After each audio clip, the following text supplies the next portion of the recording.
Hey guys, Heckmars here, and welcome to my unboxing of Tapeworm. So, if you guys don't know what Tapeworm is, basically, it is a game created by Edmund McMillen, the same guy who created Binding of Isaac 4 Souls, if you guys remember when I unboxed that. And basically he did a Kickstarter for this game. This game is meant to be, and unlike 4 Souls, this game is meant to be played by all people. It's meant to be a family game that you sit down, you relax around the fire and all that, and you play the game. Basically, long story short is that this game was on Kickstarter. I thought it was interesting, so I helped fund it, and they sent me a copy. So I'm gonna be unboxing it for you guys. So let's get into it.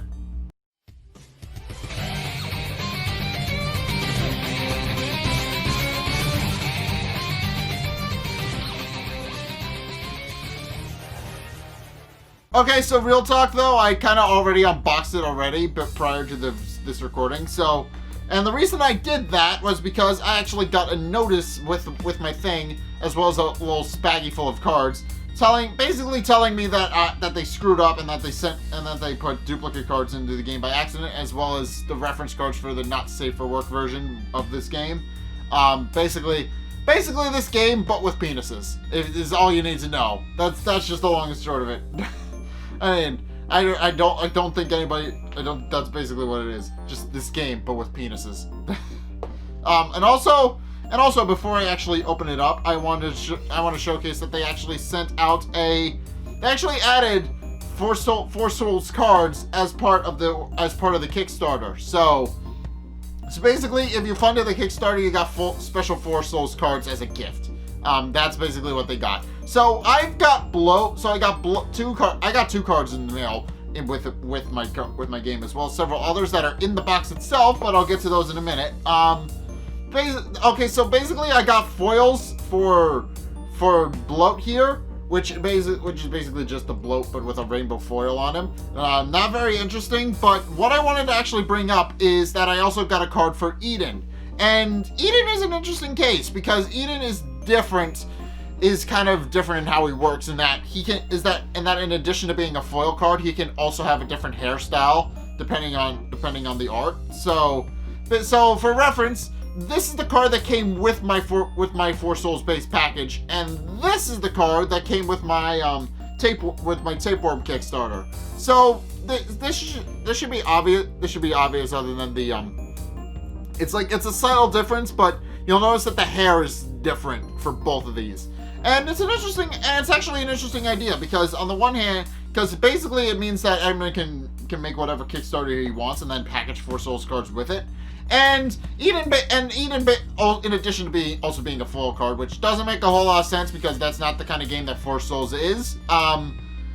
In addition to that, he can put whatever Eden card he wants with the Kickstarter as a reward. So basically serves as a marketing thing where you have to fund all of his Kickstarters in order to get all the different Eden cards, which I think is a really cool idea for marketing. Just you make a game, and then every subsequent board game and stuff that you make, you fund it with you supplement them with a 4 Souls card, which has a different art of Eden. And that's a cool idea. And it also kind of ratios the deck in Eden's favor, since Eden is both simultaneously the best character in the game and the hardest character in the game to use. So it kind of skews the deck a little bit in his favor, because now I have 2 Eden cards instead of 1, which could be interesting, because there's now a slightly higher chance that if I were to play a game with some of my friends, they would wind up pulling an Eden card instead. And also, I didn't mean to start talking about the Binding of Isaac when I literally just recorded a Binding of Isaac video yesterday, but yeah, let's just get into the unboxing of it now. So first things first, the box itself is pink. Okay, so let's read the description on the back. A fun and weird game of spatial color matching for 2 to 4 players. Compete to create long and colorful tapeworms. Okay. Cut the tapeworm as it grows too long and begin again. Be the first to play all of your cards to win. Okay, so basically that's just the summary of the game. You have to play all of your cards, and if you do manage to play all of your cards and build the longest tapeworm you can, you win. So, okay, so first and foremost, let's open the thing. There's something in the lid here that I put back in, so let's see. But okay, if I can get it out, there we go. All right, I honestly have no idea what it is, but I do want to show that the actual inside of the box looks like a ribcage. So I wanted to show that. I wanted to show that off to you guys. The inside of the box is a ribcage, which makes sense considering what tapeworms are. But I'm honestly not sure what this is. But looking at it, it looks like it's it looks like it might be a poster of some sort. I'm gonna see if I can open that. I have scissors. Where are my scissors? There are my scissors. There we go.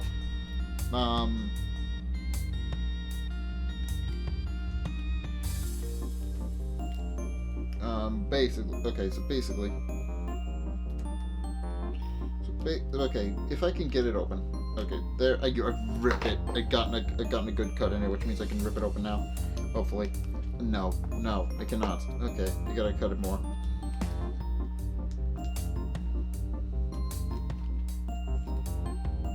Alright, so, let's see what, I'm not entirely sure what this is, but these scissors are not sharp enough to be cutting through this. Alright, I'm just gonna have to rip it, and I'll deal with the ramifications of that later, but, alright, let's see what this actually is.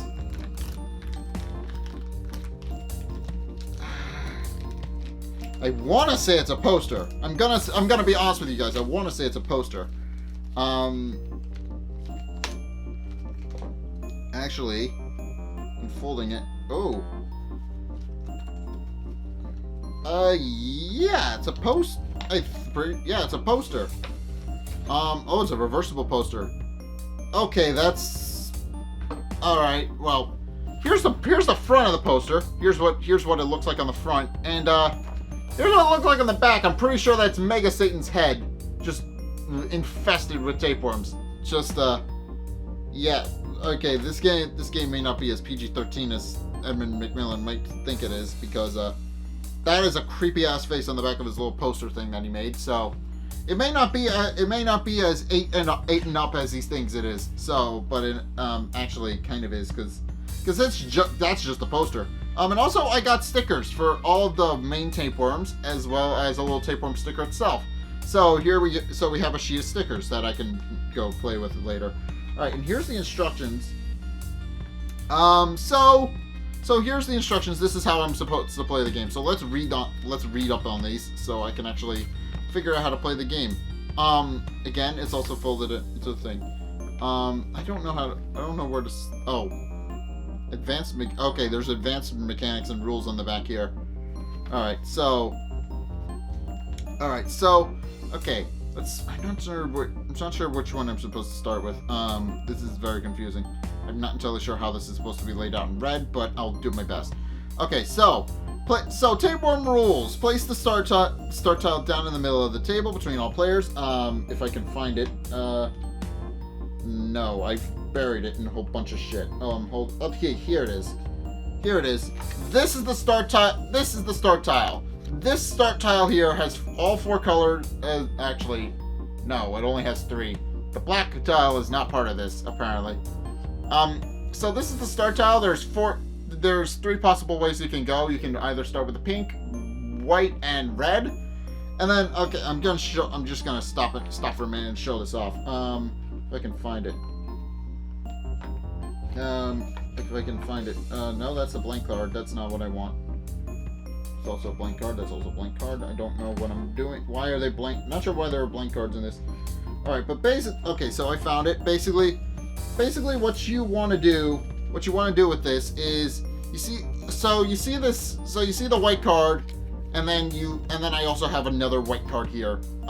Basically, what you want to do is you put them together like so, and then this thing happens. Basically, the goal is you're supposed to line up the cards kind of like dominoes, and then you put them together, and you try to make this as long and complicated of a chain as you want. That's basically the rule of the game. I'm gonna put these guys back in the box now.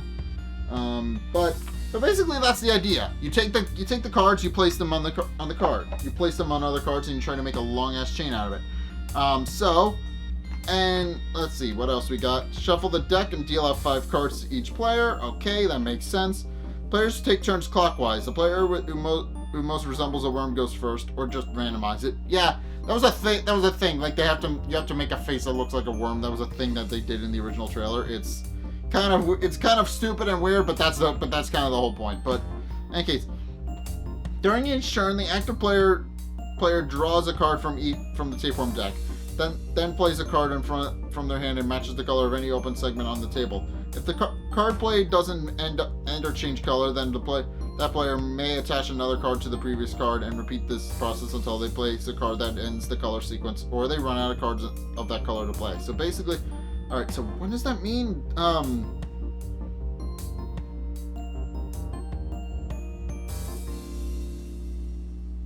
Okay, I think I get what it means. It means that if a red card is placed down, you can keep playing red cards until you run out of red cards, or you end it.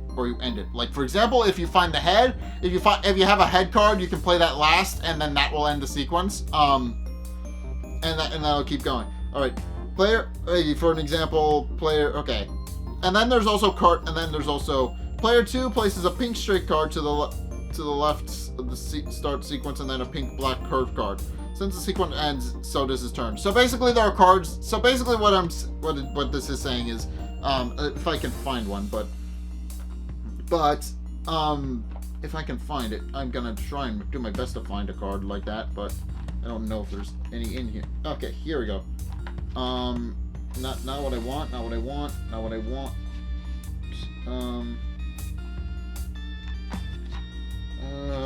If I can find the card that I want, I will find it. I will show it off to you guys. But that's not okay. Here it is. Here's what I want. Okay, so basically, cards like this. If a card transitions from one tapeworm to another, like so, then you stop. If you place a head or one of these, you stop. That's just how the game goes. But in any case, let's continue onward reading the instructions. So it does his turn. Player 3 has a handful of pink cards and one white head. Since there is only one white and black slot open to place cards, he can only place his white head, a card to the right of the start card, and end his turn. The first player to have no cards in his hand at the end of their turn wins. So basically, I think the idea is that you draw a card, and so you draw a card, you play cards until you can't, and whoever runs out of cards first wins. Basically, and also there's cards effects here. There's cut. Several worm segment in play, matching the color of the cut card. Yeah, the game includes 5 card cards. Again, I'm gonna try and find them, but basically, what it does is, I don't think I'm going to be able to find it, but basically the cut cards are you can just randomly draw them from the deck, and then when you're done with them, you discard them. How they work is basically you play them. They can be used to cut any type of card, and that's kind of it. So, yeah, it's interesting. And then there's peek. Draw a card, then put a card from your hand on top of the deck. Okay, so basically, all right. So basically, cards can have effects on them. For example, the head cards, they enable you to pick up a card and play another one. I also dropped the lid. I'm gonna go get that. There we go. And basically what happens is you can play them at the end of the card, and then they drop a lid. And there are certain cards that do that. For example, you know those Stitch cards I told you where there can be heads that are like that, and then that's what the effect is. And then there's the hatch where if you play a head card, then that causes the card to play somebody to have to play another card, which makes sense. All right, swap. Choose a player and look at their hand. You may take a card from it. If you do, give them a card from your hand. So basically, you trade cards with a buddy. Basically. All right, dig. Draw a card from the Tapeworm deck. Then discard a card. All right, so basically, you draw a card, then you get rid of a card you don't want. That's basically what it is. All right. Note: you cannot cut a segment that is part of a ringworm. See ringworm. Only a segment that when severed can be completely detached. So. Alright, I'm going to get into that for a while. These segments can be played as if they are segments of any color. Once played, they assume the color of the segment they are attached to. So, okay, and then there's also the complicated thing here that is apparently a thing. Alright. Advanced mechanics, ringworm. If at any time a player completes a fully connected ring, they may discard 2 cards. Okay, that makes sense.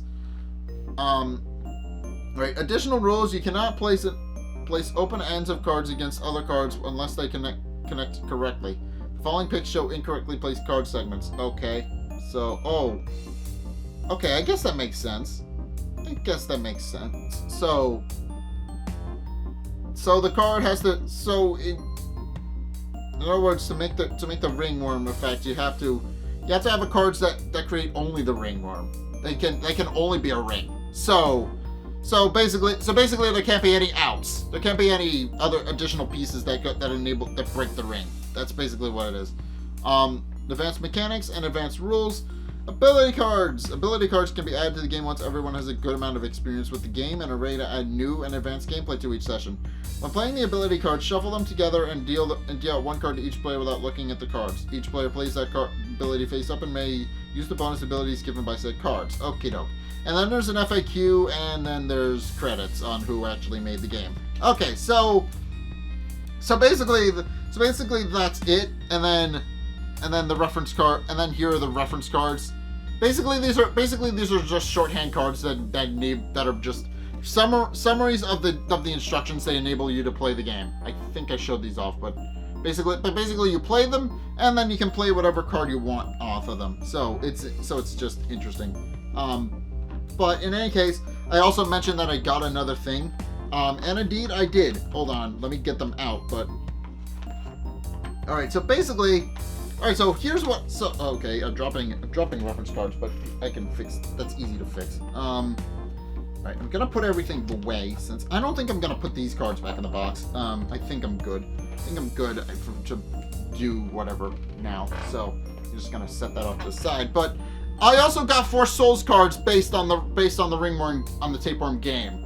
Alright, so first things first. I got a playable character as a thing. I got the tapeworm. Basically what it is it starts with the pink Oh, okay. So basically what happens is it starts with the pink Progladio, which according to this is add or remove an egg counter from a player or monster. Each time a player or monster with an egg counter dies, each player without an egg counter loots equal to the number of egg counters on that player or monster. So, okay, what? How does that work? Add or remove an egg counter. Okay, so. Oh, I see. Okay, so if a player or monster with an egg counter dies, anybody who doesn't have an egg counter currently on them will be able to loot cards. Okay, that makes a bit of sense. And then we also got a tapeworm boss fight, which is interesting. There's a tapeworm boss. Well, not a boss, but an enemy. When this dies, put an egg counter on the active player. Okay, so that can be potentially mean. When a player with an egg counter dies and this is discarded, remove their egg counters and put this back into an active monster slot. Okay, so if you die fighting this. So if you die fighting this and it is eventually defeated, it will eventually come back into the deck. I think that's what the point is. And then let's see what else we got. We also got versions of this for everything else. We also got other Proglaudid cards. I thought they were Progladio, but apparently I'm wrong. Okay, did I show off the... I don't think I did. There's a lot of things that I need to show off. So this is the Tapeworm player card. I've showed this off. It functions similar to every other player card in the game. The pink Progladio. This is what it looks like. It's also a foil card, which... actually, I think all of the things that came with this are foil cards. I'm pretty sure. Actually, except the boss monster. No, never mind. I'm looking at it now in the light of my camera. It is indeed yeah, it's a foil card. Never mind. Okay. So I got a tapeworm, bring Progladio, tapeworm boss. And then let's see what the white Proglaudid does. Put an egg counter on another player. Players with an 8 counters can be attacked as if they were monsters with a 4+. When a player with an 8 counter dies, remove all of their 8 counters. The player that killed them loots 1. Okay, so basically you can attack somebody as if they were a monster with this, if they have an 8 counter on somebody. Alright, so that could be potentially mean. That could be potentially mean. So basically if you get all 4, you can put 8 counters on everybody and just wreck house. That could be potentially mean. Alright, so the red plug-guarded, pay 5 cents to put an 8 counter on a player or monster.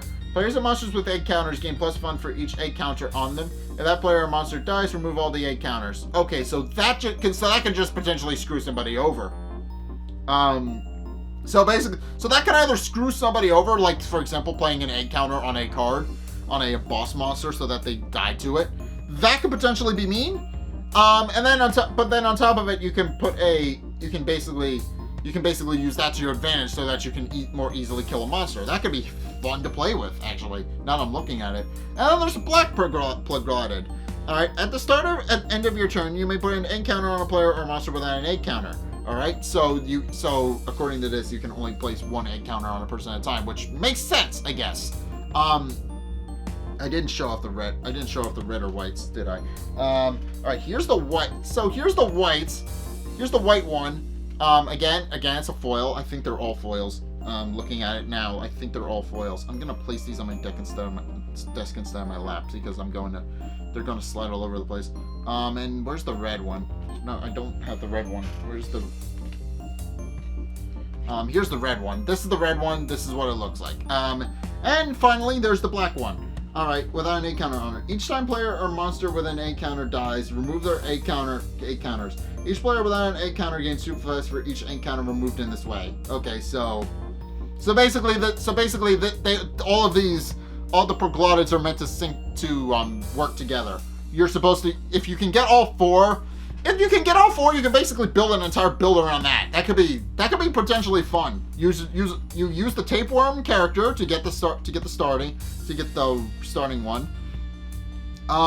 And to get the pink one, you use that to you can then buy the rest of them from the shop, the other 3 from the shop, and then you can basically have an entire build that works well together. Every time a player monster dies, and anything without a play, you loot, and then you gain an 8 counter, and then you can add 8 counters to as many 8 counters as you want with the pink one. The white one adds an 8 counter, and then if you have this one, any characters, if you have the white one, any characters that have an 8 counter will be added, can be attacked as if they're a monster. The red blood glotted can add +1 damage to you or anybody else if you pay 5 cents, which isn't terribly expensive in a game of 4 souls.